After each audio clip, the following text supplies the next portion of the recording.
আজ আমরা তাজপুর থেকে দীঘা হয়ে কলকাতা ব্যাক করব। তাজপুরে আমরা দুদিন ছিলাম। আমাদের আগের দুটো ভিডিওতে আমরা তাজপুর সম্বন্ধে ডিটেলসে দেখিয়েছি। সেই ভিডিও দুটোর লিঙ্ক আমরা এই ভিডিওর ডেসক্রিপশন বক্সে দিয়ে রাখলাম। যাওয়ার পথে শঙ্করপুরের মেরিন ড্রাইভ রোডটা দিয়ে আমরা যাব। এই রোডের সিনিক বিউটি আপনাদের সামনে তুলে ধরব। এই ভিডিওতে থাকছে সমস্ত কিছুর বর্ণনা। এছাড়াও দীঘাতে একটা ভালো রেস্টুরেন্টের সন্ধান দেব আপনাদের। সঙ্গে থাকুন, আশা করি আপনাদের ভালো লাগবে। এখানে বসে বসে সমুদ্র দেখতে দারুণ লাগবে কিন্তু। তটোরেকার পার্সোনাল স্যাক এটা। এখানে বসে বসে ঘন্টার পর ঘন্টা কেটে যাবে। রিসর্টটার মেন আকর্ষণই হচ্ছে এটা। এখানে বসে সমুদ্র দেখুন, অদ্ভুত লাগছে, দারুণ।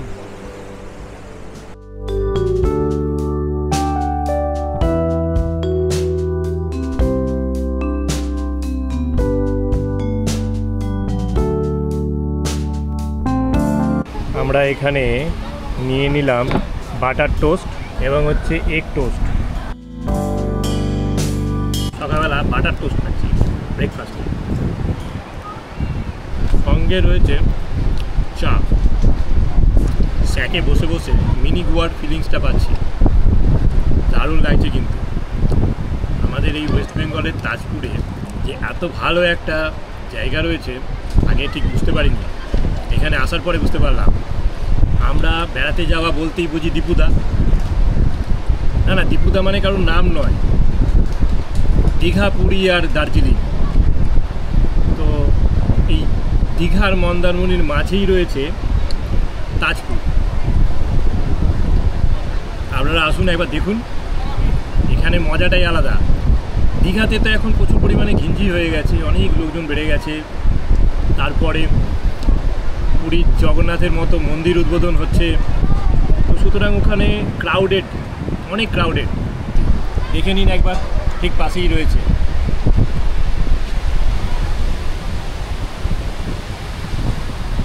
আমরা রয়েছি মা শকুন্তলা হোটেল অ্যান্ড রেস্টুরেন্টে।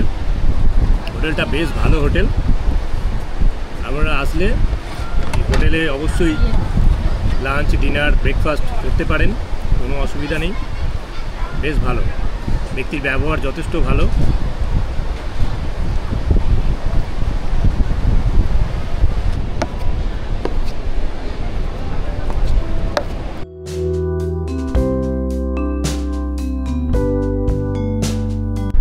আমরা এখন তাজপুর থেকে যাচ্ছি দীঘা। মাঝখানে শঙ্করপুর বীচটা পড়বে, আমরা ওটাও দেখে যাব। তাজপুর থেকে শঙ্করপুর দেখাচ্ছে প্রায় 6-7 কিলোমিটার। টাইম লাগবে মোটামুটি 15 মিনিট মতো। কেয়া গাছের জঙ্গলের মধ্যে দিয়ে আমরা এখন যাচ্ছি। শঙ্করপুর থেকে দীঘার মাঝখানে একটা নদী পড়বে, যেটার নাম হলো চম্পা নদী। ওই নদীটার উপরে একটা ব্রিজ রয়েছে, নয়া কালী ব্রিজ। ওই কালী ব্রিজটা পার হয়ে আমরা দীঘা প্রবেশ করব। বাঁ দিকে হলো শঙ্করপুর।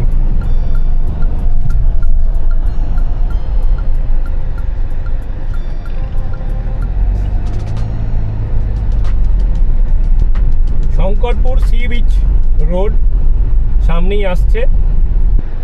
বাঁ দিকে রয়েছে তাজপুর প্রকৃতি পর্যটন কেন্দ্র। সৈকত সুন্দরী রোড ধরে আমরা চলে এলাম শঙ্করপুরে। শঙ্করপুরে রয়েছে শৌচালয়ের ব্যবস্থা, পার্কিংয়েরও ব্যবস্থা রয়েছে। এই বিচ রোড ধরেই আমরা পৌঁছে যাব দীঘা।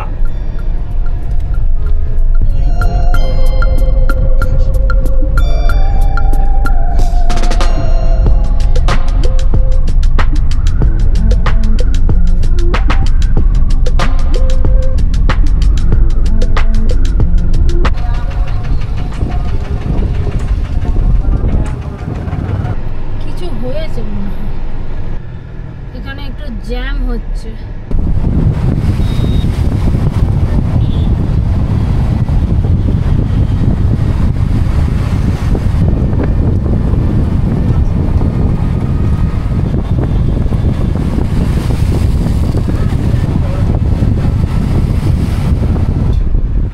এটাই হলো শঙ্করপুর সি বিচ। আমরা এখন চলে এসেছি শঙ্করপুর সি বিচে। এখানে আর নামবো না, আমরা এইখান দিয়েই চলে যাব দীঘাতে।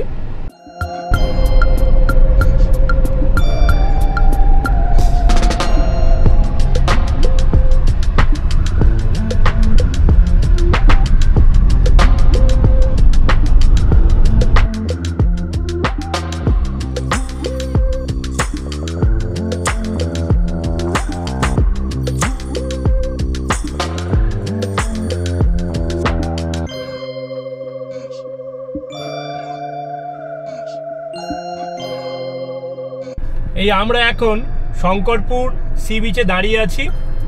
এরপর এখান থেকে আমরা যাব দীঘা, যেখানে দীঘা জগন্নাথ মন্দির হয়েছে সেটা দেখতে যাচ্ছি আমরা। সামনেই পড়বে নয়াকালী ব্রিজ, যেটা চম্পা রিভারের উপরে অবস্থিত। চম্পা রিভারটা তো মোহনাতে এসে মিশছে। হ্যাঁ, ইয়েস, চম্পা রিভারটা হচ্ছে দীঘা মোহনাতে এসে মিশছে, ওটাই হচ্ছে দীঘা মোহনা। এই শঙ্করপুর থেকে হচ্ছে 11 কিলোমিটার 22 মিনিট লাগবে দেখাচ্ছে। আমরা শঙ্করপুর বিচ রোডটা দিয়ে যাচ্ছি, সামনেই আসবে দীঘা সার্ভিস রোড।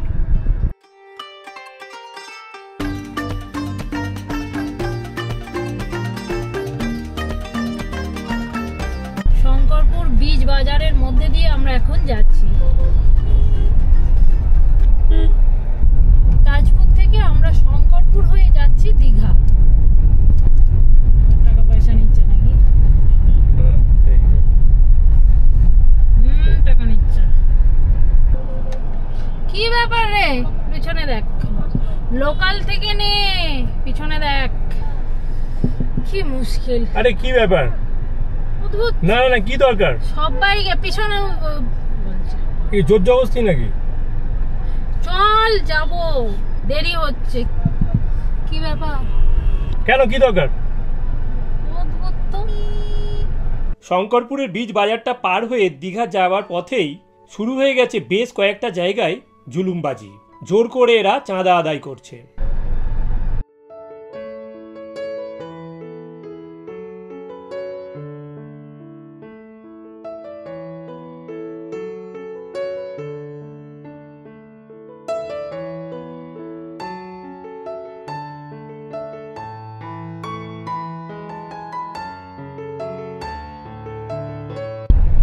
নয়াকালী ব্রিজ আবার এখানে তুলছে নাকি? হ্যাঁ, সব জায়গায় বিরক্তিকর। বলো কটা দিতে হয় বলো তো?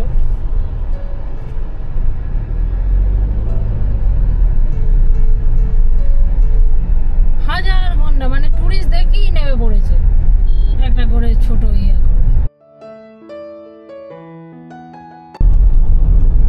সামনেই আসছে নয়াকালী ব্রিজ। এটা চম্পা রিভারের উপর অবস্থিত। ওই যে লেখা রয়েছে নায়েকালী ব্রিজ, এক জায়গায় লেখা আছে নয়াকালী ব্রিজ, এক জায়গায় লেখা আছে নায়েকালী ব্রিজ। তো এটা চম্পা রিভারের উপর অবস্থিত, আর এই রিভারটাই একদম দীঘা মোহনায় গিয়ে পড়েছে। শঙ্করপুর থেকে দীঘা যেতে গেলে এই ব্রিজটাই পার হতে হয়। এরপর আসবে দীঘা সার্ভিস রোড। এই যে রোডটা চালু হয়ে গেল, এই রোডটা হচ্ছে দীঘা সার্ভিস রোড। বাঁ দিকের রোডটা চলে যাচ্ছে দীঘা উদয়পুরের দিকে। আমরা এখন যাচ্ছি সৈকত সুন্দরী রোড ধরে। এই রোডের পাশেই রয়েছে চম্পা নদী।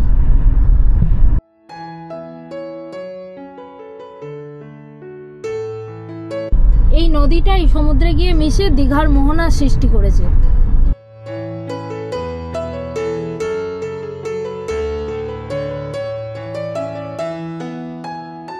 ওই যে দূরে দেখা যাচ্ছে, ওটাই হচ্ছে মোহনা।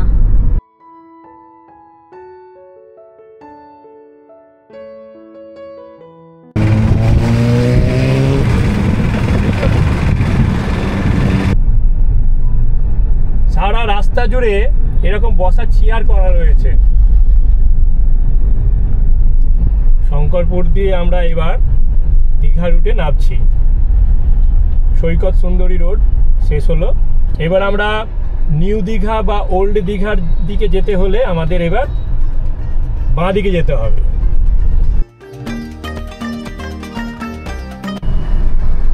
আমরা চলে এলাম দীঘা।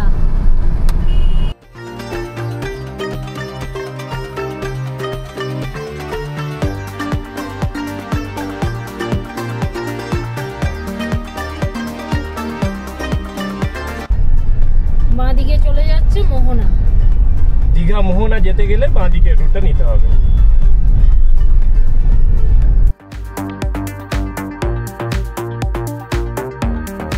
এই যে ডান দিকে রয়েছে West Bengal ট্যুরিজমের দীঘালি property, দীঘালি 1।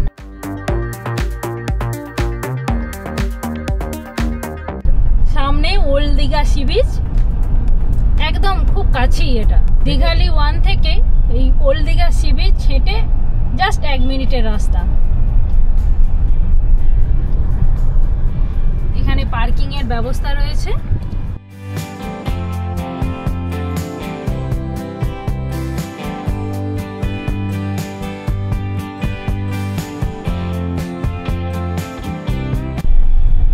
Old Digha C বিচের কাছেই রয়েছে রাস্তার দু সাইডে প্রচুর হোটেল। দীঘা কলকাতা বাস।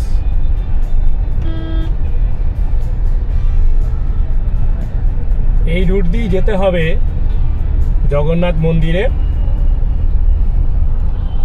এটা হলো দীঘা বাজার। ডান দিকের এই মার্কেটটা হলো দীঘা বাজার। দীঘালি ফেজ 2, ঠিক তার পাশেই হয়েছে জগন্নাথ মন্দিরটা।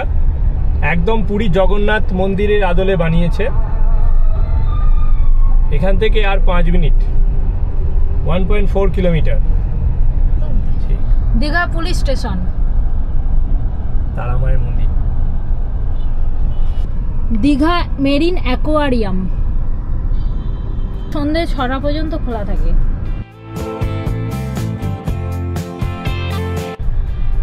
দীঘা জেনারেল হাসপাতাল। এই হলো আমাদের দীঘার জগন্নাথ মন্দির, পুরীর মন্দিরের আদলে তৈরি। একদম এক্স্যাক্ট পুরীর মন্দিরের মতনই দেখতে লাগছে, দারুণ। কলকাতা থেকে দীঘার জগন্নাথ মন্দিরের ডিস্টেন্স হলো 191 কিলোমিটার। 4 ঘন্টা 33 মিনিট টাইম লাগবে।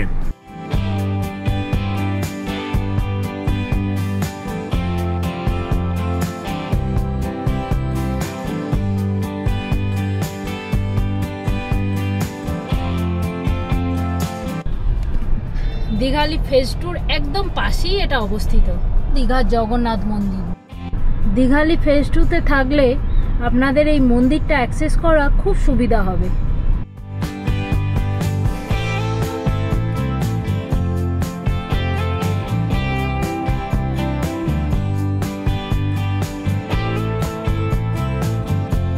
আমরা চলে এলাম দীঘার কোষে কষা রেস্টুরেন্টে। এটা শঙ্করপুর উন্নয়ন পর্ষদের যে অফিস রয়েছে দীঘায়, তার ঠিক গ্রাউন্ড ফ্লোরে অবস্থিত। একদিকে রয়েছে কোষে কষা রেস্টুরেন্ট আর পাশেই রয়েছে 7D থিয়েটার। চলে এলাম দীঘার জাহাজ বাড়িতে। গাড়ি এই পাশে পার্কিং করে দিয়েছি। কোষে কষা, এখানে লাঞ্চটা করে নেব ভাবছি।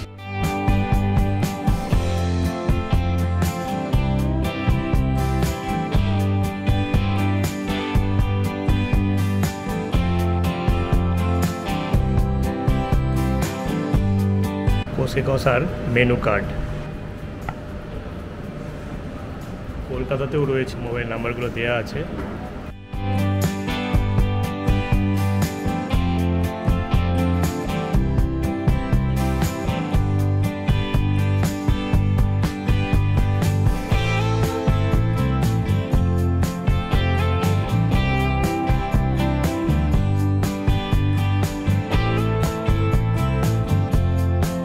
অল্প কিছু বলো, তুমি কোথায় এসছো খেতে? বেশ ভালো এনভায়রনমেন্ট।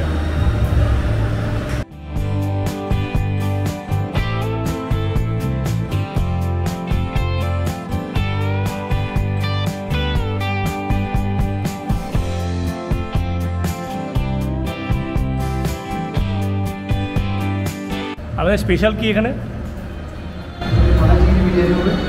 মালাই চিংড়ি বিরিয়ানি, এটা স্পেশাল এখানে।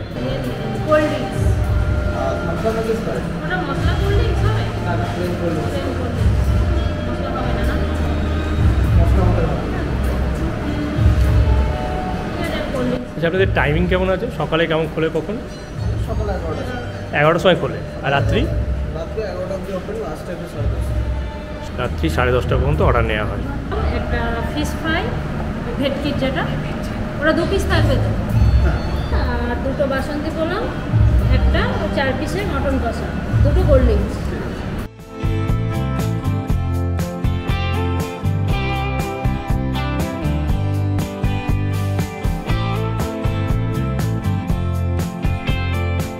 এই জাহাজ বাড়ির ভিতরে বেশ সুন্দর একটা স্কাল্পচার করা রয়েছে, ফোয়ারা। এটা কষে কষাটা ওদিকে, আর এই দিকে এসে এখানে লেডিস এবং জেন্টস টয়লেটটা রয়েছে।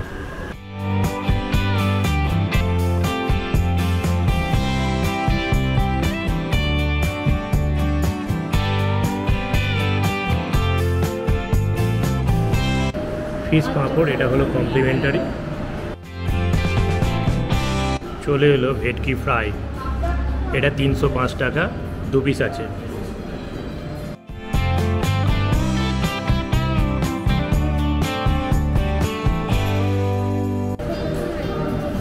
এর সাথে ছিল স্প্রাইট কোল্ড ড্রিঙ্কস।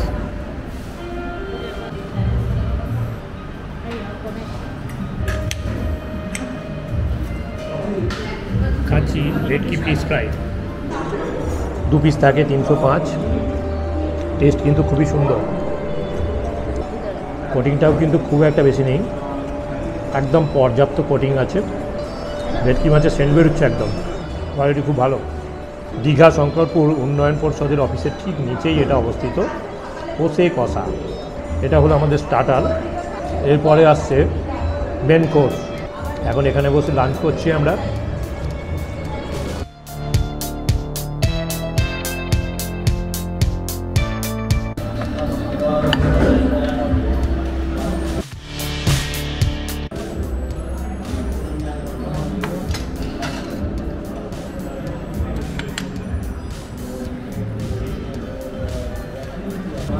চলুন মেন কোর্সটা শুরু করে দিই। এটা হলো বাসন্তী পোলাও, এখানে 2 প্লেট আছে। এটা হলো মাটন কষা, 4 পিস আছে, 505 টাকা। দীঘার কষে কষাতে এটা হচ্ছে এদের ইউনিক ডিশ।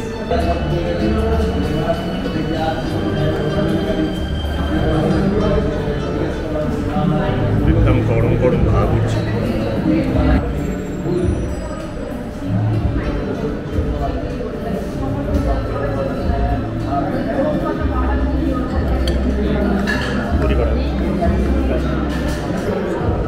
পোলাও সার্ভ হয়ে গেল। এটা হলো তেঁতুলের চাটনি, এই হলো মাটন, একদম খুব সুন্দর। সাইজটা কিন্তু বেশ বড়, খেয়ে দেখি, খুব সুন্দর লাগছে। দারুণ ফ্লেভার, বলার অপেক্ষা রাখে না। প্রত্যেকটা কোয়ালিটি কিন্তু অসাধারণ। শেষ পাতে রয়েছে চাটনি, তবে চাটনির একটা বিশেষত্ব হলো এটা তেঁতুলের চাটনি। প্রথমে পাঁপড়টা যেমন কমপ্লিমেন্টারি ছিল, তেঁতুলের চাটনিটাও কিন্তু কমপ্লিমেন্টারি। ভেটকি ফ্রাই ছিল 305 টাকা, কোল্ড ড্রিঙ্কস ছিল 2টো 50-50 100 টাকা। বাসন্তী পোলাও ছিল 2টো 195 টাকা করে, 390 টাকা। কষা মাংস ছিল 505 টাকা। প্যাকিং চার্জ, আমরা একটা প্যাকিং করেছি, 11 টাকা প্যাকিং চার্জ। টোটাল জিএসটি নিয়ে বিল হলো 1376 টাকা। এখন আমরা দীঘা থেকে কলকাতা ফিরে যাচ্ছি। দীঘা, মন্দারমণি, তাজপুর এই জায়গাগুলো যাওয়ার জন্য কলকাতা থেকে দীঘা রুটের বাসে চাপলেই হবে। নন্দকুমার পার হয়ে প্রথমে পড়বে চাউলখোলা। যদি আপনারা তাজপুর যান তাহলে জাস্ট চাউলখোলা স্টপেজটা পার হয়েই পড়বে বালিসাই স্টপেজ। এখান থেকে আপনারা টোটো অটো ধরে পৌঁছে যেতে পারবেন তাজপুর। আর যদি আপনারা মন্দারমণি যান, মন্দারমণি যাওয়ার জন্য এই চাউলখোলা স্টপেজে নামতে হবে। আর বালিসাই থেকে সোজা চলে যাচ্ছে রাস্তাটা দীঘা। আর যদি আপনারা মন্দারমণি বা তাজপুর থেকে দীঘা আসতে চান, সেই ক্ষেত্রে সমুদ্রের ধার দিয়ে যে সৈকত সুন্দরী রোডটা রয়েছে, আপনারা সেই রোড ধরে সহজেই পৌঁছে যেতে পারেন দীঘা। রোডটার প্রাকৃতিক শোভা অপূর্ব। এখানে দেখুন, আমরা নন্দকুমার থেকে ফিরছিলাম NH-16 ধরে বা নন্দকুমারের দিকে যেতে ঠিক কিছুটা আগেই national highway authority of India থেকে ফ্রি টয়লেট করা রয়েছে। এই দেখুন রাস্তার ধারেই, এইগুলো আপনারা কিন্তু ইউজ করতে পারেন। যদিও জানা নেই ভিতরে কি অবস্থা, কিন্তু দেখুন রয়েছে। পেট্রোল পাম্পে টয়লেট তো আপনি পাবেনই, কিন্তু এখানেও আছে, কিন্তু রাস্তার ধারে ধারেও আছে, কিন্তু এগুলো খুবই রেয়ার, অনেক কম আছে। যাই হোক, ভিডিওটা আজ এই পর্যন্ত। যদি আমাদের এই ভিডিওটা ভালো লেগে থাকে, please do like, comment and subscribe. দেখা হবে আবার নতুন জায়গায় নতুন কোনো ভিডিওতে। ভালো থাকবেন, পাশে থাকবেন সবাই। Thank you.